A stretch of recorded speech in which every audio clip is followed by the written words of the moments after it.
नमस्कार, आप देख रहे हैं दमदार 10। आपके साथ मैं हूं मीनाक्षी जोशी। अगले आधे घंटे में आपके सामने होंगी वो खबरें जिस पर दिन भर रहेगी सबकी नजर।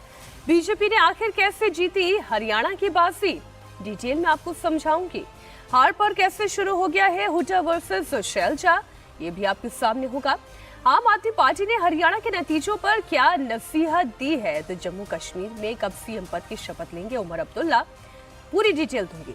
हरियाणा के नतीजों से कैसे महाराष्ट्र में बढ़ेंगे महाविकास आघाड़ी की किचकिच, आपको क्लियर पिक्चर दिखाऊंगी। प्रधानमंत्री मोदी आज की स्टेट को सौगात देने जा रहे हैं। तेजस्वी के बंगले पर अब बीजेपी ने क्या नया आरोप लगा दिया। राहुल की नागरिकता पर किस कोर्ट में होनी है अहम सुनवाई, इसकी भी डिटेल होगी आपके सामने। अभया को इंसाफ की मांग को लेकर अनशन पर आखिर कब तक बैठेंगे जूनियर डॉक्टर्स, और इजराइल के लेबनान पर एयर स्ट्राइक की नई तस्वीरें भी होंगी आपके सामने। सबसे पहले बात हरियाणा के हैट्रिक की। बीजेपी ने हरियाणा में इतिहास रच दिया है, जिसने 57 सालों में कोई पार्टी नहीं कर पाई। वो काम प्रधानमंत्री नरेंद्र मोदी ने कर दिखाया। हरियाणा में पहली बार जीत की हैट्रिक लगी है।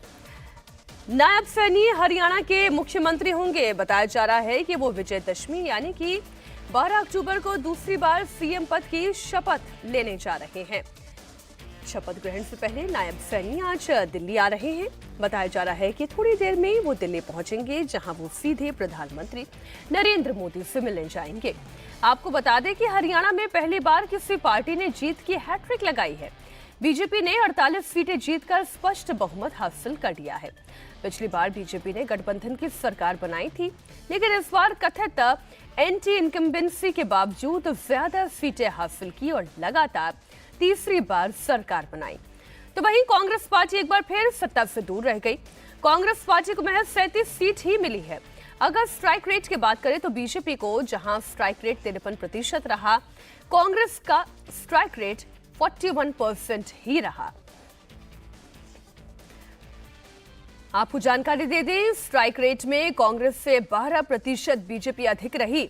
अगर पुरानी सीटों की बात करें, बीजेपी ने जहां अपनी पुरानी 26 सीटों को रिटेन करने में कामयाबी हासिल की, तो वहीं कांग्रेस केवल 15 सीट ही डिफेंड कर पाई। यानी बीजेपी ने अपनी पुरानी 14 सीटें गंवा दी, तो वहीं कांग्रेस ने 16 सीटें गंवा दी। अगर रैलीज की बात करें तो बीजेपी ने जहां 130 रैली की, तो कांग्रेस करीब आधी यानी 70 रैलियां ही कर पाई। कांग्रेस पार्टी जाट वोटर्स को साधने में जुटी रही, तो बीजेपी ने नॉन जाट वोटर्स को अपने साथ जोड़कर हैट्रिक लगा दी। इतना ही नहीं, कैंडिडेट सिलेक्शन में भी बीजेपी कांग्रेस पर भारी पड़ गई। बीजेपी ने 60 नए चेहरों को मैदान में उतारा, जिसमें से 34 जीत गए, जबकि कांग्रेस ने पुराने चेहरों पर ही दांव लगाया और इसमें ज्यादातर हार गए। इतना ही नहीं, हरियाणा में हैट्रिक लगाने के लिए प्रधानमंत्री नरेंद्र मोदी ने नायाब फॉर्मूला तैयार किया। चुनाव से 8 महीने पहले मुख्यमंत्री बदल दिया और खट्टर की जगह नायब सैनी को कमान दे दी गई। इसका पूरा असर ये हुआ कि बीजेपी ओबीसी वोटर्स को साधने में कामयाब रही। इतना नहीं, प्रधानमंत्री मोदी ने नॉन परफॉर्मर को भी किनारे कर दिया। 4 मंत्री समेत 14 एमएलएस को टिकट नहीं दिया, उनके टिकट काट दिए गए, जिसमें से 12 ने जीत दर्ज की। साथ ही हारने वालों पर मोदी ने दांव ही नहीं लगाया। 2019 में हारने वाले 23 चेहरों को बदल दिया गया, जिसमें 12 चुनाव जीत गए।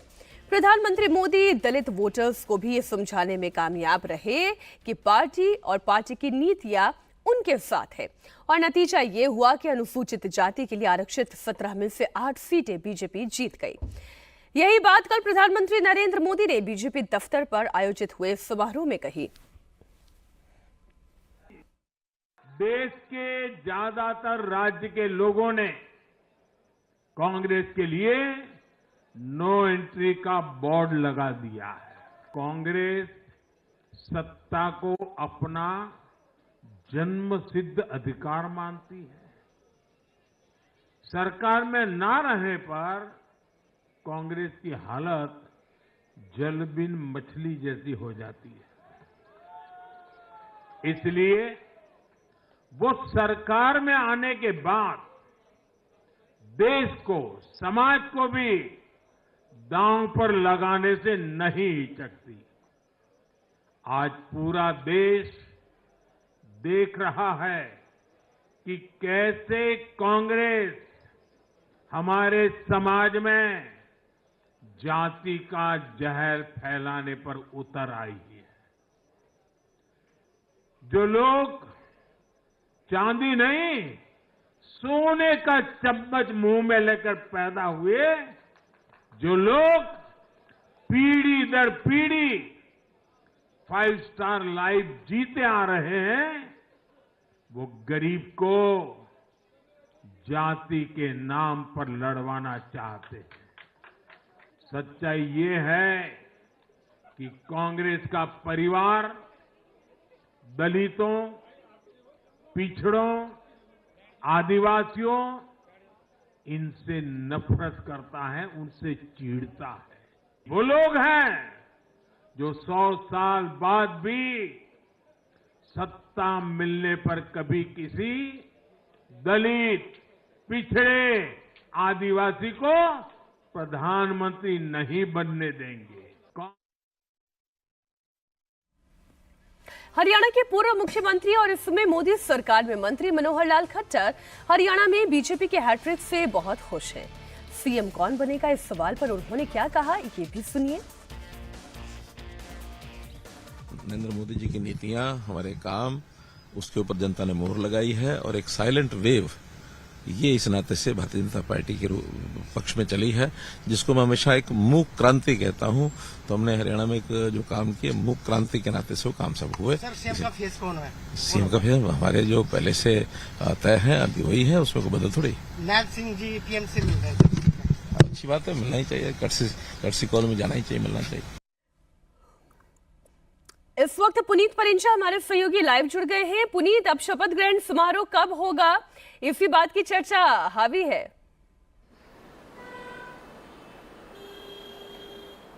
देखिए, अभी शपथ ग्रहण समारोह की डेट तो निश्चित नहीं है, लेकिन जो सूत्र से जो जानकारी मिल रही है, 12 तारीख जो है विजयदशमी के दिन अभी तक ये सामने आया है कि जो नई सरकार है वो शपथ ले सकती है। ऐसी जो जानकारी है वो सूत्रों के हवाले से मिल रही है। फिलहाल नायब सिंह सैनी और जो बीजेपी अध्यक्ष हैं हरियाणा के मोहन लाल बड़ोली, दोनों जो हैं वो दिल्ली पहुंच चुके हैं। और उसके अलावा कांग्रेस की बात करें तो कांग्रेस से भी भूपेंद्र सिंह हुड्डा इस समय दिल्ली में ही मौजूद हैं और अपनी अपनी रिपोर्ट जो है, हालांकि बीजेपी सरकार बनाने में कामयाब रही है और ऐसे 10 वादे थे जिसके सहारे बीजेपी जो है वो सरकार बनाने में कामयाब रही, चाहे वो धनलक्ष्मी योजना हो, चाहे महिलाओं को रह जाने के लिए 2100 रुपये प्रति माह देने की योजना हो, सस्ता सिलेंडर हो, इस तरह के तमाम वादे जो थे, जो घोषणा पत्र में किए थे, उनके जरिए सरकार बनाने में कामयाब हुई। और वहीं जो कांग्रेस है उसको अपनी जो हार है वो हजम नहीं हो रही है। और कल देखा भी किस तरह से ईवीएम के ऊपर उन्होंने ठीकरा फोड़ने की कोशिश जरूर की, चुनाव आयोग को शिकायत भी की, लेकिन बावजूद इसके ये पहली बार है 57 साल के इतिहास में कि तीसरी बार सरकार जो है वो एक ही पार्टी की बन रही है और वो है बीजेपी। जी हाँ, इसमें तो कोई शक नहीं है पुनीत, लेकिन इस चुनाव में और इस नतीजे में खास बात यह रही कि वो जो जाति के आधार पर तोड़ने की कोशिश हुई वो टूट भी नहीं दिखाई दी। नायब सैनी ओबीसी के बड़े नेता बनकर दिखाई दिए, जिन्होंने 36 विरादियों को अपने पीछे किया। अब ये बताएं, ऐसे में मंत्रिमंडल में भी बहुत सी चीज़ों का ख्याल रखा जाएगा। मंत्रिमंडल ऐसा चुना जाएगा जिसमें दलित हो, चाहे पंजाबी हो, हर जाति का प्रतिनिधित्व दिखाई देगा। बिल्कुल बिल्कुल, 2014-2019 ये 2 ऐसे साल थे जिसमें बकायदा जब मंत्रिमंडल बीजेपी की तरफ से किया गया तो वहां पर हर जाति का जो नुमाइंदा था, कैबिनेट मंत्री था, उनको जगह मिली थी और एक सामाजिक समीकरण बनाने की कोशिश जो थी वो की गई थी। हालांकि इस बार जो नायब सैनी का जो कैबिनेट का जो मंत्रिमंडल था उसमें से 8 मंत्री जो है वो चुनाव हार चुके हैं, सिर्फ 2 ही मंत्री जो है वो चुनाव जीते हैं, चाहे वो महिपाल ढांडा हो या फिर मूलचंद शर्मा हो, इन 2 मंत्रियों ने चुनाव जीता है। ठीक है, इंतजार करते हैं कि मंत्रिमंडल का स्वरूप भी क्या होगा। बहुत शुक्रिया पुनीत आपका पूरी जानकारी के लिए। हरियाणा में जीते जीते कांग्रेस पार्टी हार गई और हार के बाद कांग्रेस में कलह सामने आने लगी। कांग्रेस सांसद कुमारी शैलजा और कांग्रेस नेता भूपेंद्र हुड्डा की गुटबाजी अब सामने आ रही है। कुमारी शैलजा ने हार पर मंथन के लिए आलाकमान से अपील की है। उन्होंने इशारे में हार के लिए हुड्डा कैंप को जिम्मेदार ठहराया। दरअसल हरियाणा में वोटिंग के बाद नतीजों से पहले ही ये लग रहा था कि कांग्रेस पार्टी चुनाव जीत रही है। बड़े बड़े दावे भी हो रहे थे, लेकिन जब चुनाव के नतीजे आए तो ये एकदम उलट था। कांग्रेस पार्टी चुनाव हार गई। माना जा रहा है कि यह हार पार्टी में गुटबाजी की वजह से हुई है, सीट बंटवारे में हुई गड़बड़ी की वजह से हुई है, कांग्रेस के कास्ट फैक्टर कैलकुलेशन में हुई गलती की वजह से हुई है। चुनाव के समय ज़रूर हमें लगा कि हमको सबको मिलकर चुनाव लड़ना चाहिए। बहुत कुछ होते हुए हमने सारी चीज़ें ढकते हुए चुनाव लड़ा, मिलकर चुनाव लड़ा, लेकिन जिस तरह से उसके as a run up election तक और इलेक्शन के दौरान बहुत सी बातें हैं, आज कहना अच्छा नहीं लगेगा, ऐसे लगेगा कि हम पुअर लूज़र हैं, तो इस चीज़ को छोड़ें।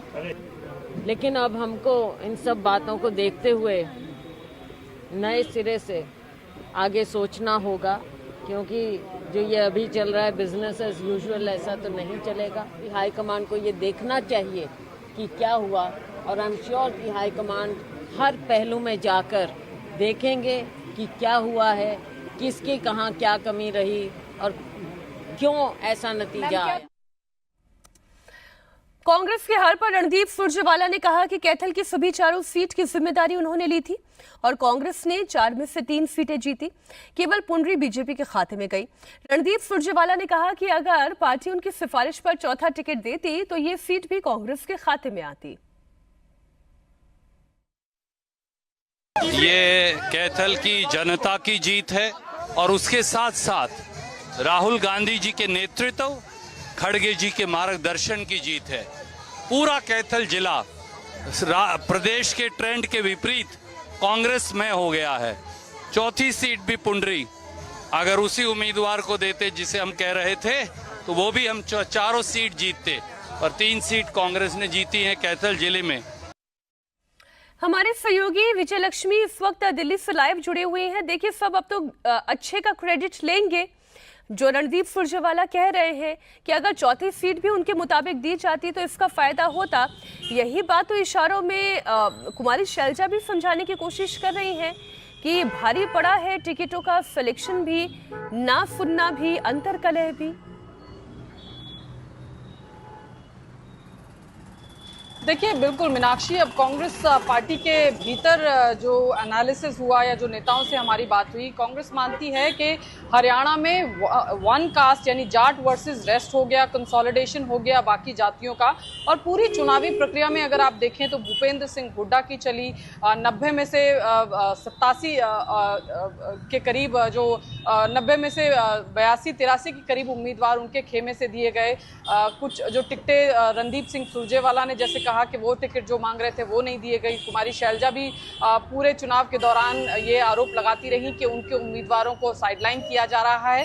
दरअसल कांग्रेस में उम्मीद थी इस बार कि कांग्रेस पार्टी अपनी सरकार राज्य में बनाएगी, इसलिए ये तीनों बड़े नेता, चाहे भूपेंद्र सिंह हुड्डा हो, कुमारी शैलजा हो, जी पद का, वो तीनों चाहते थे कि उनके उम्मीदवारों को जो है वो टिकट मिलनी चाहिए, ताकि जब मुख्यमंत्री पद की बात आए तो उनका पलड़ा भारी हो। इसी में हमने देखा यही विजय लक्ष्मी कांग्रेस पार्टी के लिए हार की एक बड़ी वजह कहा जा सकता है। बहुत सारी चीजों को ढकते हुए मिलकर चुनाव लड़ा, ये जो अंतर्कलह है यही भारी पड़ गई है पार्टी के लिए। ओवर कॉन्फिडेंट हो गए, गुटबाजी होने लगी, माइक्रो लेवल पर मैनेजमेंट करने में बीजेपी कितनी माहिर है ये जानते हुए भी कांग्रेस पार्टी उतने ग्राउंड लेवल पर मैनेजमेंट नहीं कर पाई। इन तमाम कारणों की समीक्षा तो की जाएगी। हरियाणा में हार का साइड इफेक्ट भी सिर्फ पार्टी में ही नहीं दिख रहा है, बल्कि अब तो सहयोगी पार्टी भी कांग्रेस को आंख दिखा रही है। इंडिया गठबंधन के नेता कांग्रेस को अहंकार छोड़ने की नसीहत दे रहे हैं। आम आदमी पार्टी के सांसद राघव चड्ढा ने बाकायदा पोस्ट करते हुए कांग्रेस पर तंज कसा। अलायंस नहीं होने से कांग्रेस को नुकसान का फैक्टर याद दिलाया। राघव चड्ढा ने शायराना अंदाज में लिखा है कि हमारी आरज़ू की फिक्र करते तो कुछ और बात होती, हमारी हैसियत का ख्याल रखते तो एक अलग शाम होती। आज वो भी पछता रहा होगा मेरा साथ छोड़कर, अगर साथ साथ चलते तो कुछ और बात होती। आपको बता दूं कि हर आखिरी वक्त हरियाणा में आम आदमी पार्टी और कांग्रेस के बीच अलायंस पर बात चल रही थी, लेकिन आखिर टाइम में यानी लास्ट टाइम में ही जो पेंच फंसा वो सीट शेयरिंग को लेकर फंसा और गठबंधन नहीं हो पाया, जिसके बाद आम आदमी पार्टी अकेले हरियाणा के चुनाव में उतर गई। 89 सीटों पर उन्होंने अपने कैंडिडेट उतारे। वो अलग बात है कि 87 उम्मीदवारों की जमानत जब्त हो गई, लेकिन 1.79% वोट शेयर तो उन्हें मिला। आम आदमी पार्टी ने कांग्रेस को कई सीटों पर डैमेज जरूर किया। कम से कम 5 से 6 सीटें ऐसी थी जहां पर अगर आम आदमी पार्टी का यही वोट शेयर कांग्रेस के साथ जुड़ जाता तो शायद आज कहानी कुछ और होती। हरियाणा में बीजेपी 48 और कांग्रेस 37 सीटों के फिगर पर है। कम से कम 5 सीटों पर आम आदमी पार्टी को मिले वोट कांग्रेस की हार के अंतर से ज्यादा या लगभग बराबर है। अगर आम आदमी पार्टी का ये वोट कांग्रेस को मिलता तो कांग्रेस को 5 सीटों का सीधा सीधा लाभ मिलता। कांग्रेस 37 से 42 तक पहुंच जाती, बीजेपी 48 से 43 पर आ जाती, जिसके बाद आईएनएलटी की 2 सीट 3 निर्दलीय को लेकर कांग्रेस सत्ता में आ सकती थी। ये पॉसिबिलिटी थी, लेकिन अहंकार जो उनके सहयोगी कह रहे हैं। आपको हरियाणा की वो 5 सीटों का वोट मीटर दिखाती हूं जिन सीटों पर कांग्रेस को आम आदमी पार्टी ने सीधे सीधे डैमेज किया। उचाना कला में कांग्रेस 32 वोटों से हारी। सोचिए, केवल 32 वोट। यहां पर आम आदमी पार्टी को कितने वोट मिले? 2495 वोट आम आदमी पार्टी को मिले। असंध एक ऐसी ही सीट, यहां पर कांग्रेस 2306 वोट से हारी। यहां पर आम आदमी पार्टी को 4290 वोट मिले। डबवाली सीट देखिए, कांग्रेस 610 वोट से हारी। यहां पर 6606 वोट अरविंद केजरीवाल की पार्टी के कैंडिडेट को मिल गए। इसी तरीके से दादरी में कांग्रेस के हार का मार्जिन 1957 वोट का था, जहां आम आदमी पार्टी को यहां पर 13000 के आसपास वोट मिले हैं। अब देखिए, महेंद्रगढ़ में कांग्रेस को 2650 वोटों से जो हार झेलनी पड़ी, अगर इसी में 1700 वोट जो आम आदमी पार्टी के कैंडिडेट ने झटके, अगर वो मिल जाते तो क्या स्थिति बदलती नहीं? और सिर्फ आम आदमी पार्टी ही नहीं बल्कि कांग्रेस के दूसरे सहयोगी भी इस वक्त कांग्रेस पार्टी को नसीहत दे रहे हैं। आम आदमी पार्टी ने जहां अहंकार छोड़ने की बात कही, तो वहीं उद्धव ठाकरे की पार्टी ने सलाह दी कि कांग्रेस को अब अपनी रणनीति पर मंथन करने की जरूरत है, क्योंकि सीधी फाइट में वो बीजेपी से हार जाती है। साथ ही जम्मू कश्मीर में कांग्रेस की सहयोगी रही नेशनल कॉन्फ्रेंस ने भी मंथन करने की सलाह दी है। हरियाणा में अब बैठ के समझना पड़ेगा। मतलब मैं तो पहले ही से कहता था कि ये एग्जिट पोल जो है ये आप खामखा वक्त बर्बाद कर रहे हो, लेकिन इतना गलत, मतलब कि बंदा सोच भी नहीं सकता है। आप चले ना, 18 के 20 होते, 20 के 22 होते, यहाँ 30 के 60 हो गए और 60 के 30 बने। और जो लोग मतलब अपनी कपड़े तैयार करके राजभवन का जो है रास्ता नाप रहे थे, वो बेचारे घर में बैठे रहे और बीजेपी ने तीसरी बार वहाँ हुकूमत बनाई। अब इसके पीछे क्या वजूहात हैं, उस पर कांग्रेस को थोड़ा सा तो गहराई में जाके सोचना होगा, लेकिन वो मेरा काम नहीं है। मेरा काम यहाँ पे जम्मू कश्मीर नेशनल कॉन्फ्रेंस को चलाना है और अलायंस की मदद करना है, जो मैं करूँगा। उद्धव ठाकरे की पार्टी ने हरियाणा में हार पर पहले कांग्रेस को मंथन करने की नसीहत दी। अब महाराष्ट्र में मुख्यमंत्री पद को लेकर भी कांग्रेस पर निशाना साधा। शिवसेना यूबीटी के सांसद संजय राउत ने मुख्यमंत्री के चेहरे को लेकर कांग्रेस पर अटैक किया। उन्होंने कहा कि अगर कांग्रेस के पास कोई सीएम पद का चेहरा है तो उसे अनाउंस कर दे, क्योंकि नेतृत्व को लेकर जनता के बीच में भ्रम नहीं रहना चाहिए। माननीय उद्धव ठाकरे साहेबांनी जाहीर कार्यक्रमात सांगितलं होतं, कोणी तुमच्याकडे चेहरा असेल तर समोर आणा, मी पाठिंबा देतो। लोकांच्या मनात संभ्रम नको, लोकांच्या मनात संभ्रम नको की या राज्याचं नेतृत्व कोण करेल भविष्यात। हा संभ्रम दूर व्हायचा असेल तर आपण चेहरा जाहीर केला पाहिजे। त्यांची भूमिका आहे किंवा शिवसेनेची भूमिका आहे आणि त्यात काही चुकीचं आहे असं मला वाटत नाही। महाराष्ट्र की जनता क्या चाहती है, किसको चाहती है? राहुल गांधी तो यहाँ नहीं मुख्यमंत्री बनेंगे ना, क्या प्रियंका गांधी जी बनेगी, क्या खरगे साहब बनेगी? नहीं। तो हमें मालूम है यहाँ कौन मुख्यमंत्री बनने जा रहा है।